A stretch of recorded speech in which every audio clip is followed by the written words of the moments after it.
A tela Boa está passando. noite. Boa noite, pessoal. Boa noite. Hoje é o último dia do nosso curso. Queria agradecer a todo mundo que participou e os Highlanders que estão aqui sexta-feira à noite. Agradecer a doutora Gisele Sampaio, a doutora Eva, ao doutor Raul Valiente, que tem participado super ativamente nas discussões. Daqui a pouco ele está chegando aí. E sem delongas, apresentar o doutor Antônio, neurologista vascular. Doutor Antônio, muito obrigada pela Perfeito. sua disposição para falar sobre esse tema. É um tema super legal e eu passo a palavra para você, por favor. Obrigado.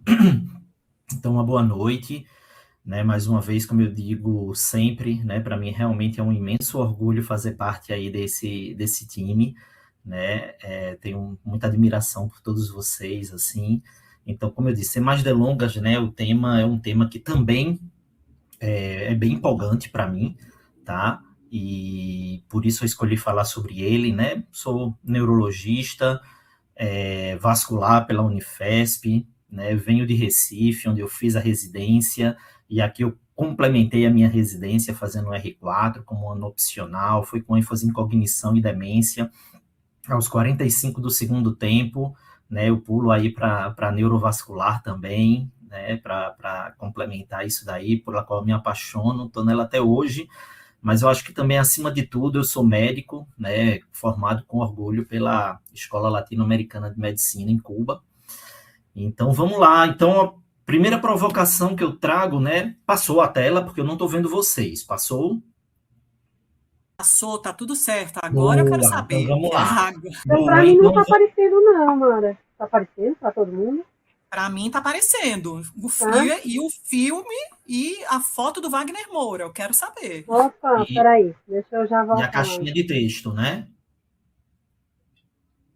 Caixinha de texto com o Wagner falando. É isso aí. Vamos lá. Isso, justamente. Então, assim, né, a provocação que eu fiz, né, o que é que tem a ver? Então, vamos lá, a gente vai descobrir isso ao longo da apresentação, né, ou até no final dela. Então, vai ser um mistério para que todos fiquem até o último slide aí para que possam descobrir, né? Então, Wagner Moura aí no telefone, ele está dizendo, né, com alguém, falando com alguém do outro lado da linha, ele está dizendo, uma mulher de 55 anos, com quadro de cefaleia há uma semana, procurou diversas emergências. Como antecedente, né, ela tinha um infarto agudo do miocárdio, teve há 8 anos, colocou 8 stents, e tinha uma bariátrica também há 4 anos. Aí ela dá entrada no hospital, faz um exame de imagem, onde a gente pode ver aqui, ó, não sei se vocês estão vendo a imagem rodando, né, seio sagital, sigmoide, contra né, Tem uma falha aí de enchimento, né, uma Antônio? tórcula, Tô isso vendo. mesmo, doutora Mara. Falha de enchimento, seio sagital, sigmoide, tórcula. Do outro lado também, a gente pega jugular, certo? Perfeito. Lá em cima, ó, seio sagital superior também, certo? Essa mesma mulher com quem o Wagner Moura falava aí, né? Falava dela. Então, essa era a imagem. A gente tinha justamente esse caso, certo? Nessa mulher de 55 anos, um quadro, uma semana com muita dor de cabeça, esses antecedentes, a gente viu as imagens, certo? E aí?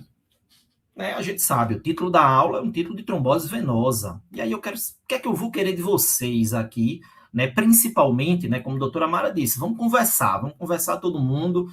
É uma aula não para os super especialistas, mas uma aula que eu quero, né, chegar junto aí ao coração do residente, ao coração aí do fellow, ao coração dos neurologistas de outras especialidades que me inscreveram hoje, dizendo que estão participando do curso também, doutora Mara. Né? Então, é uma alegria que a gente está chegando realmente onde tem que chegar. Conhecer as múltiplas apresentações clínicas, né? E sinal de mau prognóstico, sempre um, né, pensamento. Conhecer os fatores de risco, reconhecer os padrões de imagem, uma coisa muito importante. Então, eu acho que é ali, né, no PS, muitas vezes, que a gente vai receber aquela imagem, tentar identificar. E, por fim, tratar e definir, né, esse tempo de tratamento sempre. Eu acho que é a cereja do bolo. Tenho certeza que a maioria dos que estão participando hoje aqui estão loucos para que eu chegue logo na parte do tratamento e fale, né, dessa polêmica que existe ainda até hoje. Eu vou falar, vamos lá.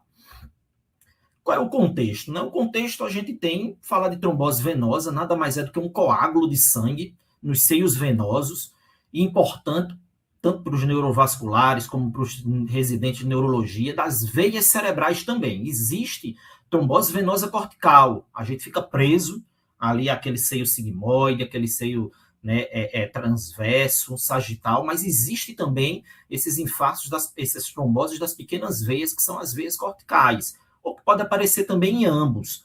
Dentro do contexto de AVC, é considerado, né, quando a gente tanto as causas arteriais, no global, é considerado uma causa até rara, 0,5% a 3% do total de AVC, mas podemos chegar a uma mortalidade de quase até 10%. Então, não é algo que deva passar realmente desapercebido. Uma idade média de aproximadamente 20, 55 anos, acometendo mais mulheres do que homens, um total de aproximadamente 403 mulheres para um homem. E existem fatores, né, que estão associados, sim, a pior prognóstico. Então, mencionei aqui que é o quê? Uma mulher, geralmente jovem, já vou adiantando daqui a pouco, muitas vezes fazendo uma reposição hormonal, que a gente acaba vendo, mas existem fatores também de pior prognóstico. Existe idade avançada também com TVC. Existe câncer ativo com TVC. Paciente que já chega rebaixado, né, é um sinal de mau prognóstico. E hemorragia cerebral, que também eu vou falar, também é um sinal de mau prognóstico. Esse slide aqui é um slide que eu acho, né, realmente bem bacana do ponto de vista topográfico, né, os locais realmente de acometimento, onde a gente tem, né, os principais pontos e focos de trombose venosa cerebral, tá? Mas e aí? Quando a gente fala realmente das apresentações clínicas? Então, eu mostrei esses lugares aqui importantes, né, de apresentação da trombose venosa, mas a gente tem as apresentações clínicas. E será que essas apresentações clínicas terão a ver também com o local de acometimento? Já vou explicar para vocês. Mas uma coisa que eu quero a partir de agora que todo neurologista jovem possa saber é o quê? Dor de cabeça. Gente, é o sintoma mais comum. É o sintoma mais comum. 90% das tromboses venosas cerebrais, elas vão cursar com dor de cabeça. Então, muito cuidado com esse perfil epidemiológico que eu mencionei, tá? Que venha com uma dor de cabeça refratária.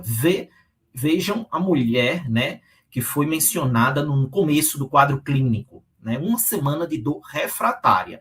Sinais neurológicos focais. Pode ter? Não, Antônio, é só AVC isquêmico. Arterial, não, de forma nenhuma. 20% até uns 50%, né, em alguns trabalhos, assim, mostrando que pode sim ter sinais focais. Convulsão também pode ser uma forma de apresentação das tromboses venosas, né, centrais. E existe sintomas que estão relacionados também a esses mal prognósticos, né? Sintomas que vão falar o aumento da pressão intracraniana. Então, paciente muitas vezes com náusea, paciente já com perda, né, ou turvação visual, é muito comum, muitas vezes também esse paciente com diplopia. Lembro bem, assim, muitos dos casos realmente que eu já peguei mais graves sempre começaram com uma diplopia, tá? E aí a gente vê esse fundo de olho, já tem um papiledema, pode cursar com outras neuropatias cranianas. Já tive pacientes, sim, com paralisia facial, e aí tinha trombose venosa cerebral.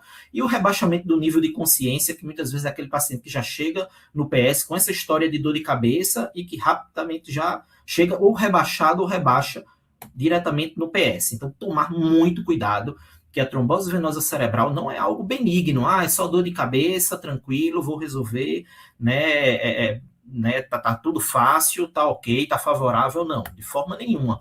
E sim, gente, eu gostaria que realmente aquele que está na residência, o fellow, até pegasse esse slide, fotografasse, porque eu acho ele muito interessante, que ele faz essa correlação anatômica.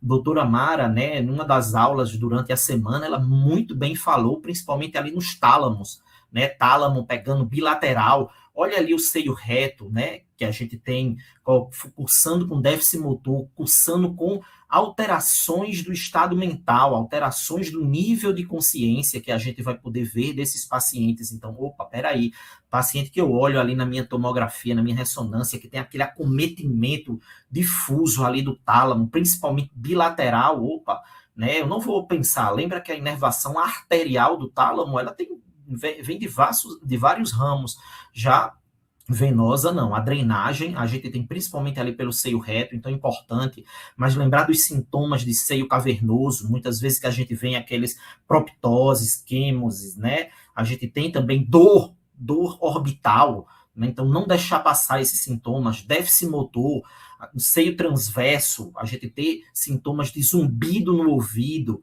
tá certo? Muitas vezes alterações de nervos cranianos também, trombose da veia jugular, né? A gente dor no pescoço, né? Comum os pacientes, não só pensar em dissecção, se já pensar em dissecção, tá excelente, porque muitas vezes vai ser realmente o mais comum, né? Entre diagnóstico diferencial, mas faça o diagnóstico diferencial também com a TVC, tá? E aí, Antônio, não, isso não existe, déficit focal, tá? Com trombose venosa cerebral, sim, essa paciente foi uma paciente também minha, sexo feminino, 33 anos, quadro de cefaleia, formigamento no membro superior direito, evolui para membro inferior direito também, antecedente de enxaqueca, pior ainda, que todo mundo acha que aquela dor refratária é uma crise migranosa, é uma paciente que fazia uso de anticoagulante, anticoncepcional oral, combinado ainda por si, né, que procurou o PS por uma queixa de perda de força em membro inferior direito. Tá? Então, olha a imagem, quando a gente vê, tinha, né, essa falha de enchimento também nessa paciente. Então, sim, pode cursar, gente, pode cursar com também alterações motoras focais, tá bem? Mas e aí? E quando a gente entra de reconhecer os fatores de risco? Falei um pouco da anatomia, né, dessa epidemiologia e esses fatores de risco, né? No slide posterior, eu vou colocar aqui a referência, mas prestar bem atenção para esse paciente que usa anticoncepcional oral, principalmente combinado, que faz reposição hormonal, né, seja por qualquer motivo. Gente, o uso de anabolizantes, será que tem importância? Tá bom. Os estudos já mostram um incremento de 6 a 8 vezes no risco. Lembrar, gente, que eu estou falando de risco, tá bem? Não estou falando diretamente de causa, mas sim de risco. A gravidez... Antônio, e eu acho que hoje, cada vez mais, né, a gente tem pego alguns casos de jovens, né, meninos jovens, né, sem nada, você tem que fazer igual a droga recreacional, você tem que perguntar, questionar, às vezes sozinho, longe da família, né? Isso mesmo, doutora Maria, isso mesmo. E aí, né, perfeito. Guarde bem esse seu comentário, que ele vai voltar daqui a pouco, viu? Gravidez e puerpério também, então sempre lembrar que é uma fase mais trombogênica. As trombofilias, tanto as adquiridas e hereditárias, né, que a gente sempre tem que pesquisar. Infecções, Covid-19, né, bombou, né, trombose venosa, uma doença extremamente trombogênica, então a gente viu aumento de incidência realmente nas TVCs nesse período, tá? As infecções, já falei da Covid, mas de cabeça e pescoço ali por continuidade também, desidratações, algumas medicações também, vacinas com potencial indutor trombótico, tá certo? Então, sempre são coisas que a gente vai ter que perguntar para o nosso paciente. Aqui a gente tem realmente esse quadro, né, mais completo, falando de causas que eles costumam dividir, né, em transitórias e crônicas. Fatores transitórios são aqueles que passam recentemente, né, eu estou com uma paciente que foi ressecar um tumor muito próximo e fez uma trombose venosa de seio sagital, de seio transverso. Então, né, são esses fatores, muitas vezes, que a gente tem, o uso de alguns tipos de droga, uso de anabolizantes, enfim, e tem aqueles fatores mais crônicos, né, que são aqueles fatores que provavelmente vão continuar incidindo sobre a vida do paciente. Sobre eles a gente tem essas doenças reumatológicas, a gente tem as doenças hematológicas também, né, as neoplasias nesses contextos, certo? Então esse é um quadro que é muito importante. Também recomendo, coloca aí, gente, 5 estrelinhas para sempre a gente ter em mente algumas principais causas, como a doutora Mara sempre diz, perguntar ali ao pé da cama, ali do paciente, esses fatores. Façam vocês o checklist de vocês, de fatores transitórios, fatores crônicos, para que a gente possa perguntar e investigar esses pacientes. E muito bem, doutora Mara, a senhora, né, falou realmente uma coisa muito importante. Essa mulher foi um caso meu, né? Então, quando eu estou admitindo essa mulher na UTI, fazendo a primeira avaliação, e eu pergunto, faço essa lista completa, tal, e nada, pergunto, né, até de anticoncepcional, reposição, tudo, nada, ela fala, falei reposição, na hormonal, nada, tá tudo, poxa vida, nada. De repente chega o marido. Ela, lembra que tem bariátrica, toda, né, magrinha, mais sarcopênica, e de repente o marido chega na UTI. E era aquele cara que tinha dificuldade de passar até na porta da UTI, de tão forte. O cara bombado, assim, halterofilista e tal. Aí eu olhei para ele, olhei para ela e perguntei, a senhora faz uso de anabolizante? E aí ela, sim, doutor. Ele ficou constrangido e ela disse, sim, doutor, eu estou há 4 meses, passei numa nutróloga, e ela disse que seria importante eu utilizar Decadurabolin de 15 em 15 dias para ter um aumento de peso, um aumento de massa muscular. Aí eu disse, eureka, né? Nesse momento. Mas será que tem alguma coisa a ver? Será que realmente, gente, é fator de risco para isso? Pode isso, doutora Mara? Pode usar Decadurabolin de 15 em 15 dias para aumento de massa muscular aí nessas pacientes? À torta e à direita, sem nem conhecer o paciente? Não, eu acho que a regra é clara, né? Para mim, A regra é clara, né? Antônio, olha, cada vez mais com essa tal dessa medicina integrativa, com essa nutrologia a toque de caixa, tem que perguntar, né? Tem que perguntar, Isso. porque tem que perguntar. existem os coachings de academia, né? Existem os coachings. Você pergunta quem prescreveu. Se for um médico, é até menos mal, mas eu já peguei paciente cuja prescrição era pelo coaching da academia. Isso, pronto, perfeito. Isso aí.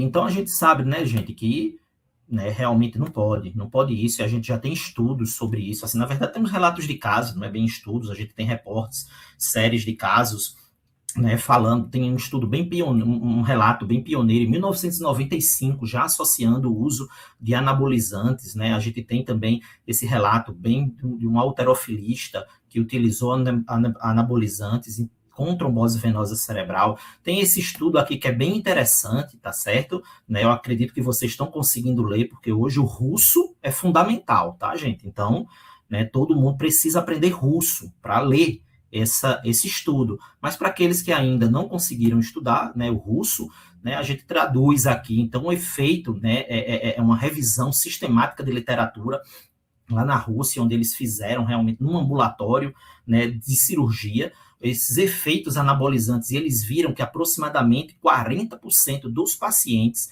que utilizavam anabolizantes acabaram cursando com trombose venosa cerebral. Tinha essa relação, tá? Então, sim, ficar bem de olho hoje em dia. Então, muitos pacientes, tanto homens ou mulheres, com uso indiscriminado, né, de testosterona, de anabolizantes, como Decadurabolin, tá certo? Então, ficar bem atento, porque isso foi um aprendizado que hoje, né, eu levo para a vida, mas que sim, está acontecendo cada vez mais, tá bem? E aí, gente, e os padrões de imagem, né? Eu acho que os padrões de imagem sempre também é aquele momento onde o residente mais gosta, porque a gente tem, sim, alguns padrões de imagem mais clássicos. Quando a gente olha aqui nessa figura A, tá, gente? A gente tem essas hemorragias justacorticais em forma de C, a famosa ali imagem da castanha, tá certo? Do caju. A gente vê no exame ali de tomografia, na figura B, temos a trombose do seio transverso. Vejam essa hiperdensidade. Então, peraí, é um exame não contrastado e eu tenho essa hiperdensidade nessa região, né? Opa, já pensar em trombose. Tá? Figura C, eu tenho já uma trombose ali também, essa hiperdensidade nessa região ali, né, central, pensar em trombose do seio reto, né, principalmente nessa localização ali entre os ventrículos, tá bom? Imagem D, trombose de veia cerebral interna. Gente, olha ali o sinal da seta mostrando, tá bom? Com, né, certa hipodensidade nesse contexto, mas que depois a gente vai ver na ressonância muito melhor, tá bom? A gente tem o sinal da corda, tá, gente? O sinal da corda, que a gente começa a ver, principalmente aí na tomografia, né? Principalmente sem contraste, a gente vê, é muito melhor, e eu vou mostrar isso para vocês, que o sinal da corda é melhor visto na ressonância magnética, principalmente no SWI, mas que a gente já pode ter, como vocês estão vendo, também na tomografia sem contraste, tá bem? E aí as múltiplas pequenas hemorragias, quando a gente olha, peraí, isso não é um intraparenquimatoso, né, gente, hipertensivo, não tem essas características, não guarda essa correlação anatômica com o intraparenquimatoso, né, hemorrágico, enfim, não, a gente pensar mais bem em trombose venosa, tá? E aí, na TC de crânio sem contraste, a gente acha que não vai ser um exame de validade, mas vai ser um exame sim válido, e é o que a gente vai ter na maioria das vezes, se tiver em muitos rincões por aí afora, mas a maioria dos PS, então, dizer, eu não consigo fazer um diagnóstico de trombose venosa só com tomografia. Eu mostrei para vocês, gente, alguns sinais que sim, vocês precisam ter em mente para poder diagnosticar, poder ao menos pensar nisso, né? A gente sabe que tem o sinal do vaso denso, que aparece, depois eu vou mostrar, hipodensidades que não respeitam territórios arteriais, como aquela imagem também, as hemorragias é muito comum de vir associada, né, em até um 40%, tá bom? O sinal da castanha de caju, essa hiperdensidade justa cortical em forma de C, tem uma especificidade até alta, apesar de uma sensibilidade baixa, óbvio, mas para a gente pensar nesses achados semiológicos aqui, tem estudos, né, mostrando já realmente artigos, né, que falam, que mostram essa correlação, né, desse sinal da castanha de caju com trombose venosa cerebral. Tá, Perfeito, okay? Antônio, eu acho que isso aí é bem importante, porque é um sinal, volta aí naquela slide, volta. Esse sinal não é tão conhecido, viu? Mas é assim, é uma coisa que aparece, quando aparece na tomo, tá? E é esse formato, gente, é assim, ó, é em C, geralmente, que segue o córtex, né, ali subcortical. Isso quando está presente, é assim, você tem que excluir esse diagnóstico, tá? É bem interessante esse sinal aí. Isso. E a gente olha aqui nessa imagem, nessa falha de enchimento no seu sagital superior, e é isso mesmo, doutora Mara, é uma especificidade alta, apesar da sensibilidade baixa, mas opa, apareceu, é pensar nisso hoje, né, de uma forma assim imediata. Tá? E aí eu trago mais agora dentro da ressonância. Perfeito, já estou no lugar de melhor condições, já posso fazer ressonância magnética. Maravilha. Olha essa figura A, que foi justamente um dos exemplos que a doutora Mara trouxe numa das aulas durante a semana, essa hiperdensidade talâmica bilateral. Tá? Então eu tenho essa hiperdensidade, veja, gente, que ambos os tálamos estão completamente hiperdensos. Então, opa, peraí. E toda a massa do tálamo. Isso é que difere perfeito. do evento arterial. Isso aí não é artéria, porque a vascularização não é dessa forma, né? Perfeito. E olha aqui na figura B, né? Essa imagem aqui que a gente tem no SWI. Veja que lindo assim, a gente consegue ver realmente esse preto, gente, aí no sinal da seta e esse preto, né, que é realmente pela falha de enchimento que a gente vai ter no seio reto desse paciente, né, na imagem C, né, um infarto venoso devido a uma trombose, principalmente, né, no seio transverso, a gente consegue ver a hiperdensidade, que muitas vezes realmente é uma densidade, se vocês verem, mais até heterogênea, né, que a gente vai ver principalmente na sequência, que essa daí é um flare que ele está utilizando. Na imagem D já hiperdensidades bilaterais, tá? Opa, a gente já vendo um pouco mais de efeito massivo, então já é aquela trombose venosa que eu falei para vocês, que a gente tem que prestar mais atenção, é um paciente que sim tem que estar em UTI, que é um paciente que pode ter um desfecho muito negativo, tá certo? Então pensar, a trombose venosa é benigna, não, de forma nenhuma a gente tem que pensar dessa maneira, tá? Observar aí a figura, né, que a gente tem aí no T1, essa falha, né, aí do contraste, a gente tem essa falha, né, ali do enchimento, a falha do contraste, e, né, chegando até casos de precisar fazer uma venografia, né, então uma arteriografia, né, ou angiografia com fase venosa, né, uma venografia que a gente observa realmente cadê, né, uma boa parte aí desse seio sagital superior. Então, gente, né, uma das coisas que eu quero deixar resumindo um pouco, não resumindo, mas eu acho que são duas imagens que são sempre fundamentais para a gente ter. Essa daí é uma imagem que ficou tão boa que eu peguei, né, a gente tem aí o Rio Amazonas antes e depois. Por que esse slide apareceu, Antônio? Apareceu porque, gente, isso aqui é uma dica, é o delta do Rio Amazonas. Então, o delta antes cheio e o delta depois vazio. Gente, lembrar que no delta vazio eu vou ter na imagem contrastada. Então, para aquele R1 que está, né, participando agora, aquele que está pegando aí, entendeu? A familiaridade. Então, lembrar que o delta vazio, ele vai estar na imagem contrastada, porque é uma falha do contraste, justamente aquele coágulo que vai estar ali. Já a hiperdensidade, ela vai estar presente na não contrastada, na tomografia. Então, eu estou no PS, faço a minha tomografia e eu vejo essa imagem aí hiperdensa na não contrastada, né, mais cheio, então eu vou estar diante, porque isso aí é o coágulo, isso é esse agrupamento, né, de hemoglobinas aí no coágulo que acaba a gente vendo essa imagem mais hiperdensa. Então, gravar bem na mente essa imagem e essa distinção. Bem, a gente sabe que na ressonância de crânio, né, a ressonância de fato, né, ela é melhor do que a tomografia para detectar lesões no parênquima, né, que são as lesões principalmente dos infartos venosos, tem uma sensibilidade muito boa, com especificidade maior ainda, mas é sempre a pergunta que fica, todo mundo Antônio, eu tenho um angio-TC, eu preciso pedir angio-ressonância, ou vice-versa, não, eu tenho angio-TC e vou pedir angio-ressonância também, qual é a melhor do que a outra? Então, gente, eu acho que realmente aqui eu tratei, né, de destrinchar um pouquinho isso daqui para que possa ver. Então, angio-TC e angio-ressonância, já tá, gente, eu estou falando de venosa, óbvio, elas são ótimas para o diagnóstico. Então, a primeira coisa que todos vocês vão ter em mente, tanto a angio-TC como a angio-ressonância são ótimas para o diagnóstico. Perfeito, estou aliviado com relação a isso. Quando eu vou preferir uma ou a outra? Então, a angio-TC, ela permite uma boa visualização, tá certo? Uma visualização clara do sistema venoso, tanto superficial como profundo. Então, eu tenho, né, realmente uma trombose nesses sistemas, eu consigo ver com a angio-TC super bem.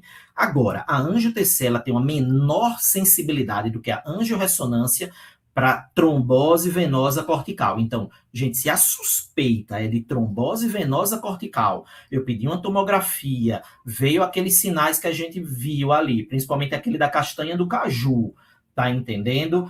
Ou não veio, mas eu tô suspeitando que possa ser uma trombose venosa cortical, aí é angio-ressonância, porque eles conseguem ver melhor. E a angio-ressonância pode também ser realizado sem o gadolínio. Lembrar, a gente acredita que só existe o TOF arterial, mas não.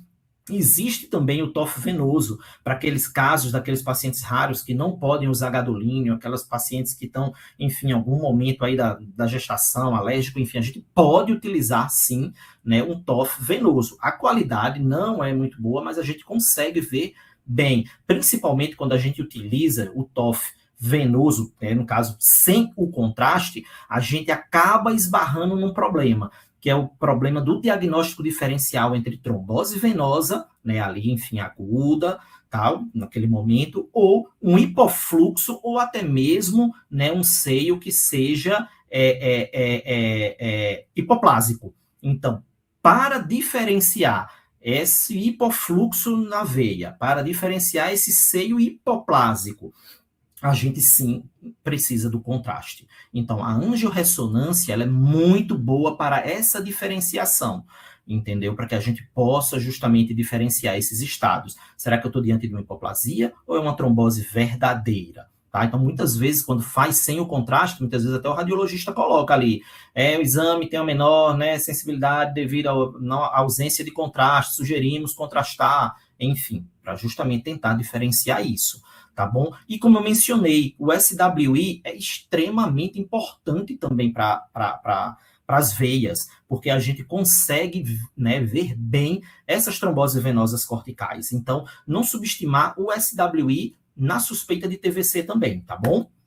Essa aqui é uma tabela, onde tem aqui, depois eu posso até disponibilizar a aula para ter, né, essas diferenciações que eu achei bem interessante, quis colocar aqui para vocês. Tá bom? Mas vamos lá, gente. E aí, a cereja do bolo, definir o tempo de tratamento. Vamos lá, gente. E aí? Essa imagem, eu mostrei para vocês e a aula é sobre... Já tem pergunta aqui, viu, Antônio? Isso. Quanto tempo deixa anticoagulado? Essa é a pergunta de Boa. 100 milhões de dólares. Isso mesmo. Posso responder daqui a pouco, doutora Mara? Daqui a pouco. No e final... tem outra pergunta, o Daniel já mandou bala para você. Quando podemos pensar em trombectomia mecânica venosa? Boa. Menos mal que parece que eu vim preparado para essas perguntas, parece, viu? Então, vamos lá. Então, vão observando aí, no final a gente vai responder todas essas perguntas. Vou anticoagular essa imagem? Já sei que é uma trombose venosa. Tá cheio de sangramento, Antônio. Gente, eu confesso para vocês, quando eu estava no R1, eu vi uma imagem muito parecida a essa, e o paciente veio, né, diagnóstico de TVC. Eu confesso para vocês que eu acho que estava no primeiro e segundo mês, eu não tinha estudado TVC, e tinha lá, anticoagulação. Paciente anticoagular, estava lá o esquema de anticoagulação. E aí eu lembrei do Chaves, né, que ele dizia que burro, dá 0 para ele. Como é que ele vai anticoagular esse cérebro cheio de sangue? Entendeu? Pensei isso. Mas aí é óbvio, veio alguém, um R+, me explicar que não, Antônio, calma aí, não é bem assim. E eu fui estudar depois e hoje a gente sabe. Gente, sim, então vamos anticoagular essa trombose venosa cerebral, tá bem? Por quê? Porque previne o crescimento do trombo, previne a recanalização, previne a recorrência do tromboembolismo venoso, tá bom? Lembrar que quando a gente tem um trombo na cabeça, o corpo inteiro tem um estado trombogênico. Não é porque teve uma trombose ali, naquele seio sagital, que o corpo tá inerte a isso. Não, de forma nenhuma. A gente está também num estado trombogênico, tá certo? Então, as diretrizes passadas, então já quero começar falando disso, né? Elas sugeriam o uso, né, da heparina de baixo peso molecular em vez da não fracionada. Perfeita. Quando eu utilizava ali aquela heparina, já dizendo muitas vezes, né, os artigos, os estudos não são tão claros, falam por, às vezes, 5 dias, 15 dias, enfim, né, a gente vai falar um pouco disso melhor. Depois a gente seguiria utilizando, né, o antagonista da vitamina K, né, a varfarina, o Marevan, entre 3 a 12 meses, a gente ia observando, se a trombose era por fator de risco transitório, aquela que deu e passou. Bem, e por tempo indeterminado, se eu tinha, né, já um fator de risco crônico, era aquele que eu descobria que era um paciente que tinha, de repente, uma neoplasia, já era a segunda ou terceira trombose, por aí em diante, outras doenças crônicas que daí passa. Era isso que a gente tinha nas diretrizes e durante muito tempo foi isso que foi feito, tá? Mas o tempo passou e a gente viu que tínhamos, né, algumas evidências sugerindo que os DOACs são uma alternativa aos antagonistas da vitamina K, gente. Então, por quê? Mostrou que sem diferença significante na recorrência, uma coisa importante, potencialmente baixo risco de hemorragias, então a gente está falando de segurança também, similar taxa de recanalização, então a gente está falando aqui de eficácia, tá? Então, já temos esses fatores. E temos estudos que mostraram isso? Temos sim. Esse daqui, não vou dizer que foi o primeiro, tiveram outros antes, mas esse foi o que trouxe um grande frenesi para todos nós, neurovasculares, e que é que, de uma certa maneira, dita a conduta até hoje, tá? Que é o RESPECT, né? O CVT, tá? E o RESPECT, ele foi um estudo de 120 pacientes, claro, todo mundo fala, é a crítica, um estudo muito pequeno, né, poucos pacientes, mas enfim, que mostrou, utilizaram a dabigatrana numa dose de 150 miligramas 2 vezes ao dia, e foi visto primeiramente que sem recorrência em nenhum dos grupos. Bacana. A gente já está vendo que uma eficácia bacana. Quando a gente olhou para a segurança nesse estudo, um sangramento grave com dabiga e 2 sangramentos graves com varfarina. Então, peraí, no mínimo já é uma droga equivalente. Perfeito.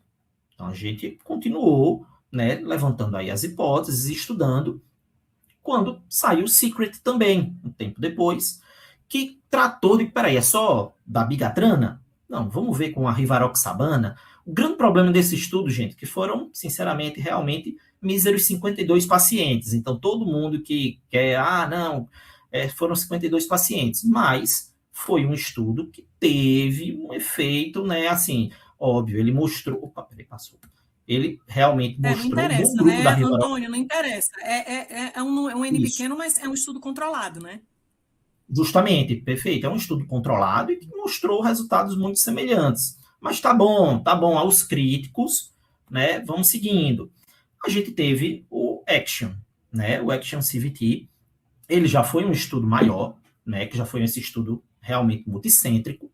Ele chegou a avaliar realmente aproximadamente aí 1.000 pacientes, com trombose venosa, comparou DOACs, e aí ele não foi nem só Dabiga, nem só Rivaroxa, ele pegou a Pixa, ele pegou Dabiga e ele pegou Rivaroxabana, e ele tratou de comparar com a varfarina, e mostrou que para a recorrência era similar, mostrou que como o risco de morte também foi similar, tá? A recanalização, seja ela parcial, seja completa, ela também mostrou similar, e aí veio uma questão que para hemorragia intracraniana e extra, ela demonstrou uma certa ser discretamente melhor do que a varfarina. Então, opa, até então a gente tinha, mas agora a gente vê que eficácia igual, mas com uma segurança um pouco melhor.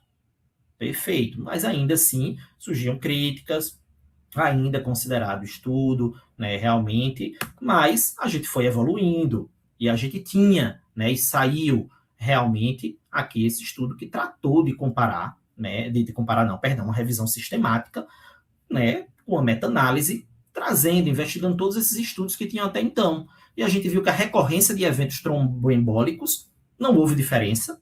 Recanalização venosa, as taxas foram bem equivalentes e com uma leve tendência, né, favorável ao DOAC.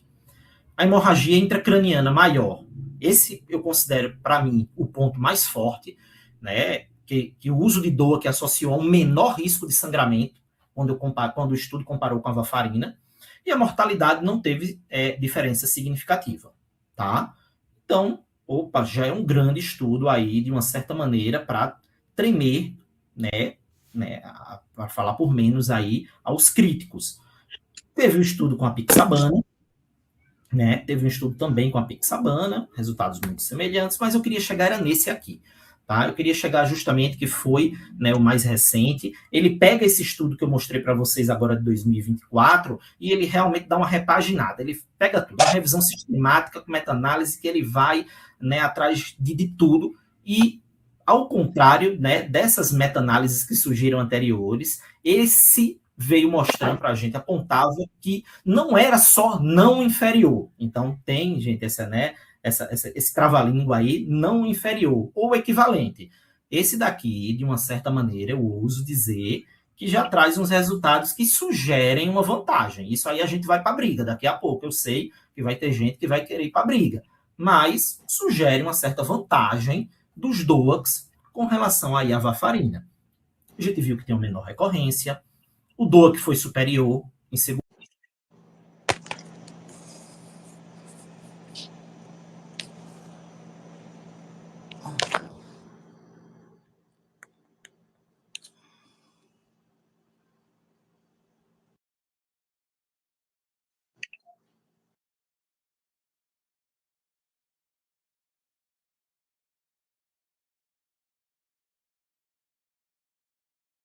O Antônio caiu, foi?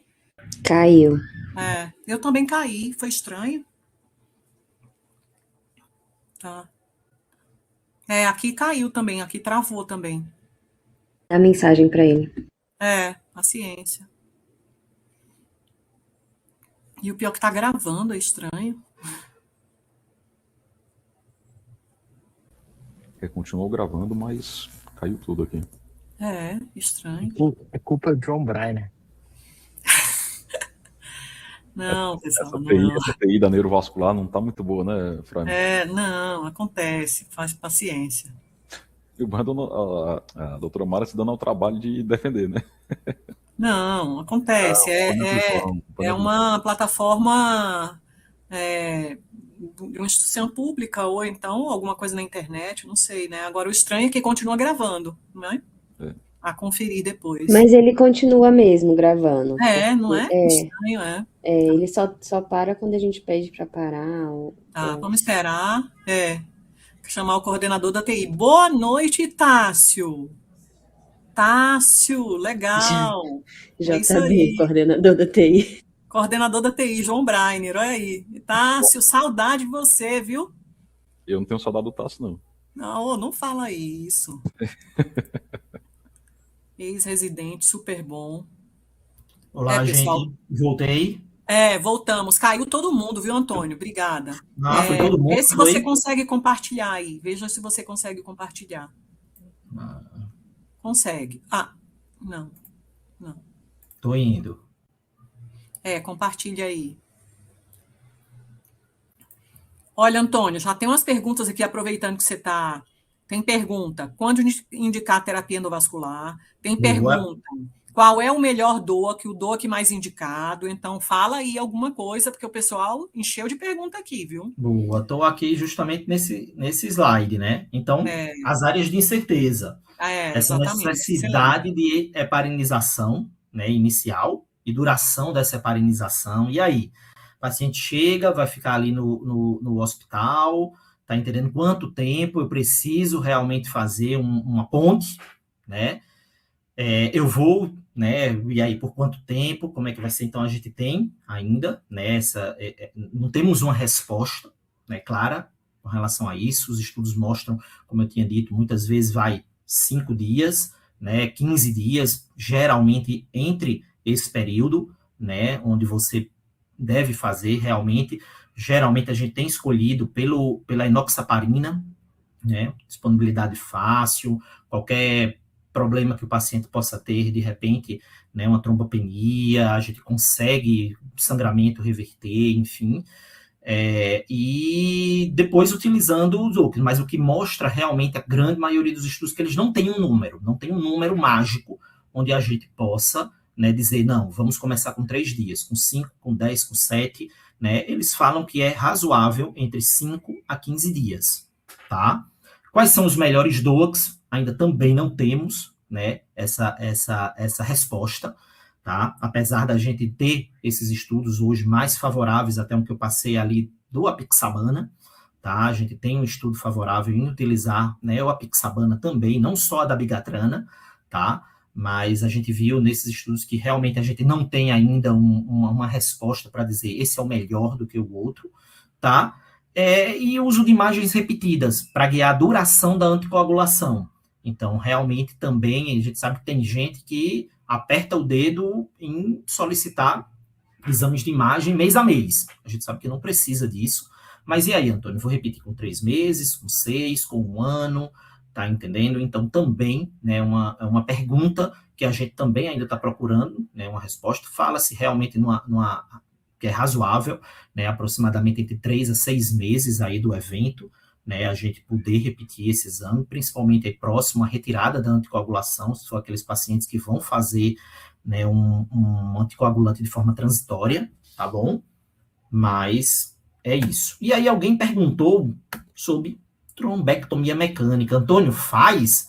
Peraí, eu achava que só era abrir o vaso da artéria, né? A gente só escuta falar disso. Faz trombectomia mecânica? Existe, Antônio, trombectomia mecânica na TVC? Gente, existe, e a gente tem, né, alguns estudos já, né, ao longo aí desse tempo, mostrando, né, realmente a utilização da trombectomia mecânica nesses casos. E aí, como é que é isso? Quando eu vou fazer? Tá? Então, a gente temos o tratamento endovascular, tá bom, para TVC. Teoricamente, né, ainda os estudos não são tão robustos, tá? Mas oferece uma rápida recanalização. A gente pode fazer trombectomia mecânica, podemos fazer trombólise intraceio, né, vi fazer uma vez, combinar esses 2 mecanismos, estente intraceio também, muitas vezes esses pacientes que ficam com gradiente de pressão ali, isso também tá muito polêmico atualmente, porque também eu tenho visto, eu acho que o pessoal, assim, da neurointervenção, né, eu acho que viu isso daí também como uma janela, e eu acho que tem visto até, muitas vezes, de forma até exacerbada, tá? Mas tem acontecido. Os ensaios ainda eles não demonstraram, né, que o tratamento endovascular confere, tá bom, benefícios em relação ao recebimento da anticoagulação, então, ainda, né, a indicação é pela anticoagulação, tá certo? A gente sabe que essa recanalização, a trombectomia, ela está mais associada ainda a uma maior mortalidade, então o tratamento ainda padrão ouro é a anticoagulação, tá bom? E essa terapia, né, endovascular, ela é meio mais comumente usada, foi quando eu já vi usando, né, em um tratamento bem de resgate, paciente extremamente grave, entendeu? Um rápido deterioração clínica, certo? Estava em uso de anticoagulante já nos primeiros dias e só piorava, uma moça jovem, certo? E foi realmente para a trombectomia, entendeu? Dessa paciente, enfim, né? Teve até um desfecho até mais favorável. Eu já vi outra paciente que foi um desfecho péssimo, né? Também, eu acho que já uns 2 ou 3 depois disso, assim, que foram os desfechos péssimos também, tá? E lembrar que também existe a cranectomia descompressiva, né, gente? Para tudo. Nossos amigos neurocirurgiões, assim, eles também têm o seu lugarzinho na TVC, que deve ser oferecida. A gente sabe que tem tromboses venosas que fazem grandes sangramentos com efeito de massa, certo?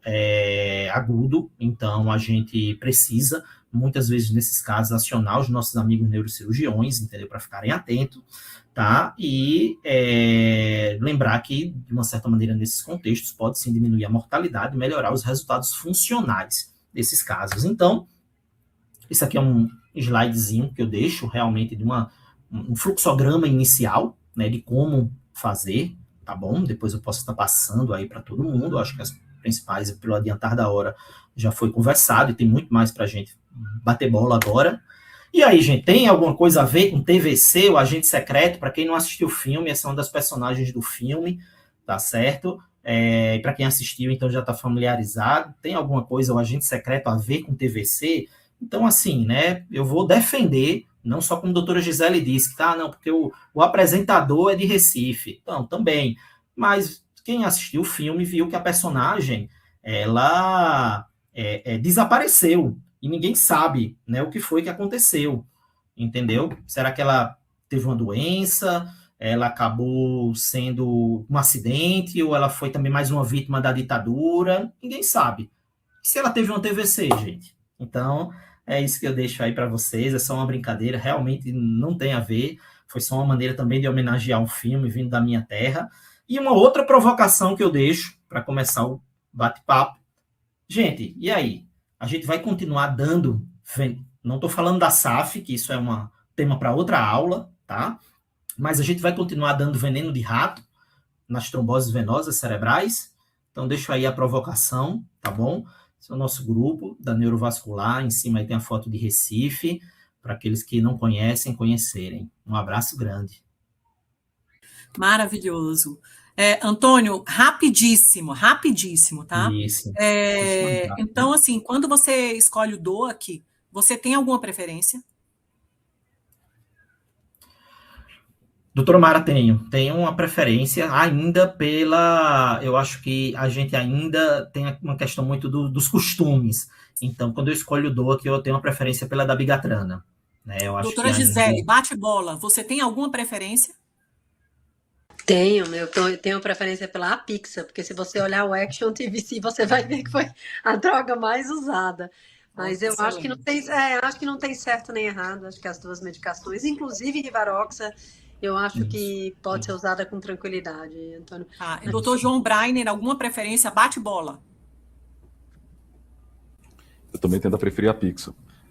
Pela facilidade e até mesmo também pela interação medicamentosa. Você pode estender para alguns pacientes que têm alteração na respiração renal, então realmente olhando para o objetivo. Excelente. Segunda pergunta, muito boa aqui. Indicações de trombectomia, ou eu prefiro o termo não trombectomia mecânica, eu prefiro o termo terapia endovascular, porque pode variar. Aí, assim, Bruno, respondendo ao Bruno e ao Daniel, não é a primeira linha, e normalmente bate bola, tá? Antônio Neto, indicações de terapia endovascular. Eu acho que, sinceramente, esse paciente que tem a deterioração rápida, que chega e a gente já começa a anticoagular, e é um paciente que começa, né, coma, deterioração rápida do estado clínico. Doutora Gisele? Acho que principalmente em pacientes com deterioração rápida, refratários à anticoagulação e com trombose de seu reto. Então, trombose profunda, você pensa nesse tratamento. Trombose de seu reto com lesão talâmica, a gente já viu o caso lá na Unifesp acordar depois da gente tirar o trombo. Né? Excelente. Tá ótimo. Eu acho que as perguntas você mais ou menos respondeu tudo, viu? Eu queria registrar presença de ilustres, professora Gladys Lenz, de Santa Catarina, e tem gente de Rochester, Minnesota, aqui, o nosso pós-doc aqui, o Dr. Freiman está lá na neve, embaixo da neve, e assistindo a gente. Dr. Freiman me fez umas perguntas aí no privado antes. Espero ter convencido ele. Ele é uma pessoa que é um pouco cética aí, então. Exatamente. Para a gente convencê-lo é complicado. Eu queria, pelo avançar da hora, agradecer ao Antônio, tá? Tem algum comentário, Gisele, que você queria fazer? Não, eu acho que eu tinha uma pergunta. Antônio, na fase hiperaguda, então, quando você pegou o paciente internado, você está tranquilo de começar direto um DOAC ou você gosta de começar com enoxaparina? Exatamente. Não, eu sempre prefiro começar com... Assim, sempre é uma palavra muito forte, mas geralmente eu começo com enoxaparina. Eu também, eu sou da... O Respectivity, ele fez isso, né? Ele deixou isso bem claro, de 5 a 10 dias. Eles colocam exatamente isso, de 5 a 10 dias. Eles não especificaram quem ficou 5, quem ficou 10, mas todos eles utilizaram. Então, realmente acaba fazendo mais sentido mesmo. Por mais que também faça mais sentido que já estão anticoagulado pleno, né? Então, o teoricamente, né, João? Acho que foi mais um preciosismo dos investigadores. Exatamente. Só um comentário a respeito a esse assunto. Eu acho que o mais importante é o quadro clínico do paciente, né? Eu acho que se a trombose for muito leve, né, e o paciente estiver muito bem, eu acho que não há necessidade de manter o paciente uma semana internado com anticoagulação parenteral para liberar o paciente com DOAC. Eu acho que tem paciente que pode ser anticoagulado mais rapidamente e eventualmente ser liberado e acompanhado diretamente com DOAC, até mesmo para casos bem leves. Agora, aquele paciente com uma trombose mais grave, sintomática, com muita dor de cabeça, às vezes o paciente vai ter que ficar mais tempo no hospital mesmo, porque se você libera muito rápido, é o paciente que vai voltar, né? Se você for der alta rapidamente com um DOAC, não vai melhorar a dor de cabeça do paciente, o paciente vai retornar ao hospital. Mas tem paciente que você consegue entrar mais rápido e fica muito bem, né? Beleza. A última, prometo que o nosso colega Freiman nos provoca.